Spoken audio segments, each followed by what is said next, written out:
ಚೆನ್ನಮ್ಮನವರ ನಿಧನದಿಂದ ನಾವೆಲ್ಲರೂ ಕೂಡ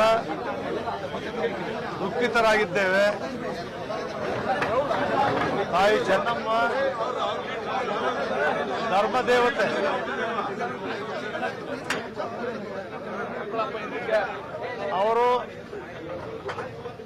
ಅವರ ಸರಳತೆ, ಅವರ ಸೌಜನ್ಯ, ಅವ್ರು ಪಡೆದಿರ್ತಕ್ಕಂಥ ಗೌರವ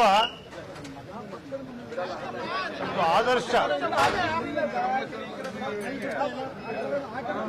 ಚಿಕ್ಕ ವಯಸ್ಸಿನಲ್ಲೇ ಇಡೀ ಕುಟುಂಬದ ದೊಡ್ಡ ಕುಟುಂಬದ ಜವಾಬ್ದಾರಿಯನ್ನು ಹೊತ್ತು ಯಶಸ್ವಿಯಾಗಿ ನಿರ್ವಹಿಸಿ ಸನ್ಮಾನ್ಯ ಎಚ್.ಡಿ. ದೇವೇಗೌಡರಿಗೆ ಬೆಂಬಲವಾಗಿ ನಿಂತು ಅವರು ಮುಖ್ಯಮಂತ್ರಿ ಆಗಲು, ಪ್ರಧಾನಮಂತ್ರಿ ಆಗಲು ಅವರ ಅಪಾರವಾದ ಕೊಡುಗೆ.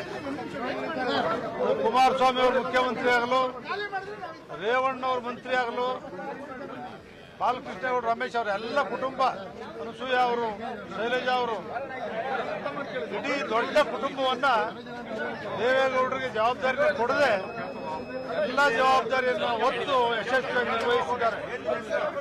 ಅವರಿಗೆ ಪ್ರಧಾನಮಂತ್ರಿ ಪತ್ನಿ, ಮುಖ್ಯಮಂತ್ರಿ ಪತ್ನಿ ಅಂತಕ್ಕಂಥ ಒಂದೇ ಒಂದು ಮನಸ್ಸನ್ನು ಕೂಡ ಸಣ್ಣ ಆಂಬವ ಅವ್ರಿಗಿರಲಿಲ್ಲ.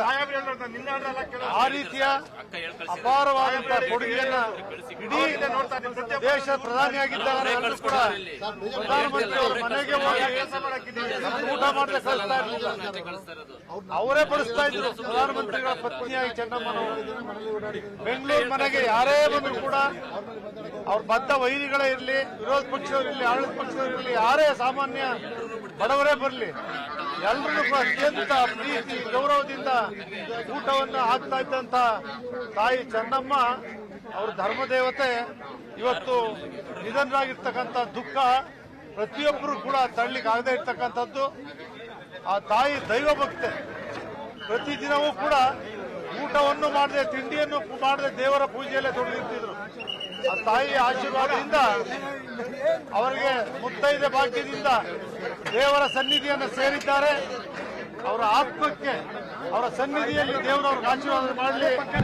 ಅವರ ಆತ್ಮಕ್ಕೆ ಮನೆ ಪಕ್ಕ ದೇವೇಗೌಡರಿಗೆ ಅದನ್ನ ದುಃಖವನ್ನು ಬರೆಸ್ತಕ್ಕಂಥ ದೇವೇಗೌಡರಿಗೆ ಶಕ್ತಿಯನ್ನ ಕೊಡಲಿ.